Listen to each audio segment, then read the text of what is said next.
नमस्कार मंडळी, लग्नानंतर होईलच प्रेम ह्या मालिकेच्या आजच्या भागामध्ये पाहायला मिळणार आहे काव्या आणि नंदिनी पार्थ आणि जीवाला चिडवत असतात आणि त्यावेळेस नंदिनी काव्याला म्हणत असते, काव्या तू पिठलं खाणार आहेस का?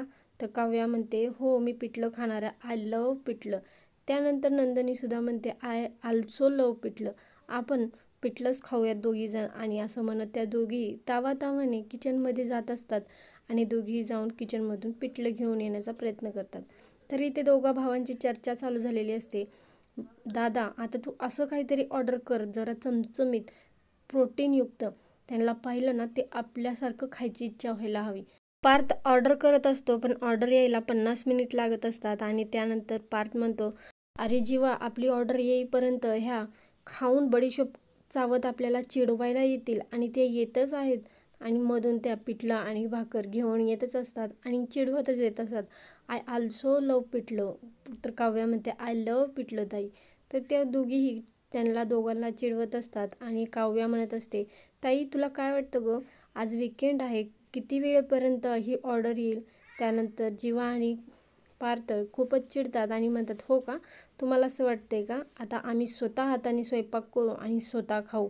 तुम्हाला काय वाटतं आम्हाला येणार नाही? आम्ही दोघं स्वयंपाक करणार आणि नाही जर करू शकलो तर आठवडाभर चिकन मटण खाणार ना, असं चॅलेंज जीवा देतो.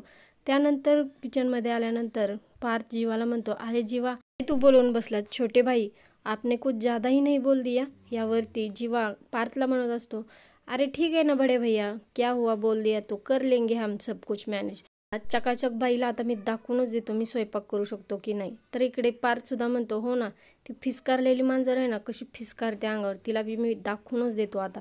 चला आता आपण काहीतरी मस्त बड्यापैकी बनवून टाकूयात प्रोटीनयुक्त. जीवा आणि काव्या सँडविच बनवायला घेतात. तर सँडविच बनवण्यासाठी ब्रेडच नसतं आणि नंदिनीला पार्थ विचारतो, ब्रेड कुठे आहे? मला मदत करायची इच्छा नाही, पण नितीन काकाने ब्रेड खाऊन टाकले. पार्थ इथे जेवण्यासाठी तयार झालेला असतो आणि तेवढ्यात जीवा येतो आणि जीवा पार्थला म्हणत असतो, अरे दादा एक घोटाळा झाला. आणि त्या दोघांच्या बोलण्याकडे ह्या दोघी बहिणी कान देऊन ऐकत असतात. आणि जीवा पार्थला म्हणत असतो, मी ती अंडी सोडल्यानंतर ती अंडी सडलेली आहेत असं दिसून आलं. नंदिनी आणि काव्या हे सगळं ऐकून पुन्हा एकदा त्या दोघांना चिडवायला लागतात. आणि आता इथे पार्थ जीवाला म्हणत असतो, अरे जीवा सगळ्यात जास्त प्रोटीन पिठल्यातच आहे, आपण आता पिठलंच खाऊयात. आणि अखेरीस त्या दोघांना पिठलंच खावं लागतं आणि ते दोघे पिठलं खायला तयार होतात. पिठलं आणि भाकरी खात खात म्हणत असतात, वा वा क्या बात आहे, ह्याच्यातच जास्त प्रोटीन आहे. झाल्यानंतर आपापल्या बेडरूममध्ये सगळेजण जातात. तर नंदिनी जीवाला चिडवत असते आणि जीवा नंदिनीला म्हणतो, काय काय काय म्हणालीस, तू काय बोलतेस? तर नंदिनी जीवाला म्हणत असते, सगळं ऐकून सुद्धा न ऐकल्यासारखं करताय.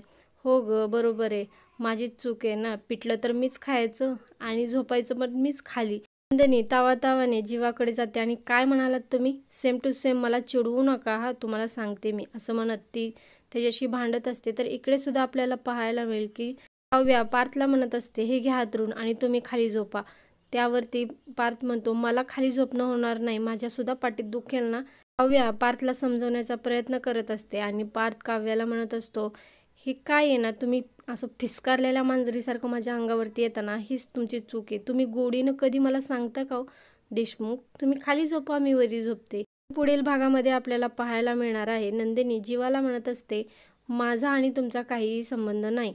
त्यावरती जीवा नंदिनीला म्हणतो, आपण दोघे एका रूममध्ये राहतोय म्हणजे जीवा आणि नंदिनीचा काहीतरी संबंध असेल ना.